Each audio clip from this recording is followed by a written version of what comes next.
For decades, St. Mary's Hospital loomed over the city like a ghostly sentinel. Abandoned and decrepit, its stories of suffering and despair had turned it into a forbidden landmark. Locals spoke of eerie lights flickering at night, phantom footsteps echoing in the halls, and shadows that moved when no one was there. None of this deterred Alex. As a rising star on his YouTube channel, Urban Legends Unveiled, Alex thrived on exploring the unknown. St. Mary's was his ultimate challenge, the crown jewel of haunted locations. Equipped with a flashlight, a high-end camera, and a healthy dose of overconfidence, he ventured into the hospital on a moonless night. The first step inside felt like crossing into another world. The air was stale and heavy, carrying the faintest whiff of antiseptic and something darker, like rot. His flashlight beams swept across overturned gurneys and shattered glass. "Looks like we're starting with the ER," he muttered into his camera. He knew the hospital's layout from old blueprints. The emergency room had seen the worst of humanity: accidents, violence, and despair. His footsteps echoed ominously as he moved deeper into the hospital. A wheelchair sat in the middle of the hallway, its wheels caked in rust. Alex swore it wasn't there moments ago. He laughed nervously, pushing it aside. "Guess the ghosts are trying to help me find my way." The first anomaly came in the pediatric wing. Alex paused by a mural of cartoon animals. Their paint had peeled, leaving their faces distorted. His flashlight flickered, and the sound of faint giggling drifted through the air. He spun around, camera ready, but the hallway was empty. Creepy kids' laughter. "Classic," he joked, though his voice wavered. Reviewing his footage later, he'd noticed something chilling. A small handprint smeared across the dusty wall, right behind where he'd been standing. The second floor held the operating theaters. Here, the air felt heavier, like stepping into a pressure chamber. Old surgical lights hung like dead stars, their glass shattered. He moved cautiously, narrating the history of the hospital. "This is where they say Dr. Harris conducted illegal experiments," he said. "Patients disappeared, and..." His words trailed off as his flashlight caught something in the corner of the room. A figure, tall, gaunt, and hunched, stood watching him. Alex blinked, and it was gone. By the time he reached the third floor, Alex's bravado had waned. This was the psychiatric ward. The doors still bore patients' names, their paint chipped and faded.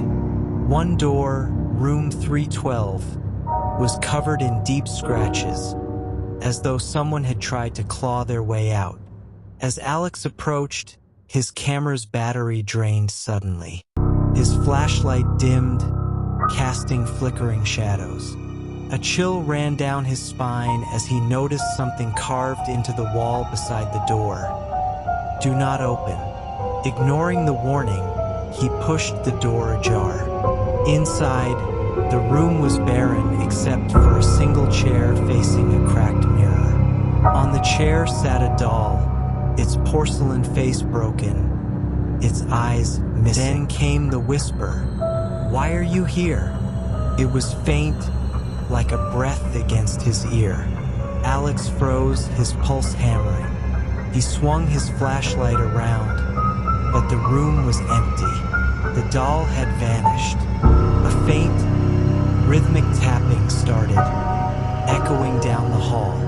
Alex followed the sound, drawn to it despite his better judgment. It led him to the infamous room 304, the site of Nurse Margaret's atrocities. The door creaked open before he could touch it. Inside, the room was bathed in an unnatural glow. A noose hung from the ceiling, swaying gently. On the walls were words scrawled in a deep, rusty red. She never left. The door slammed shut behind him. The noose began to spin, faster and faster, as if something invisible tugged at it. Then he saw her, Nurse Margaret. Her neck was bent at an unnatural angle, her eyes hollow, her mouth twisted into a grotesque grin. "Stay," she hissed. Her voice was a jagged whisper, grating against his ears. Alex backed away, his hand fumbling for the door handle. It wouldn't budge. The air grew colder, his breath forming visible puffs.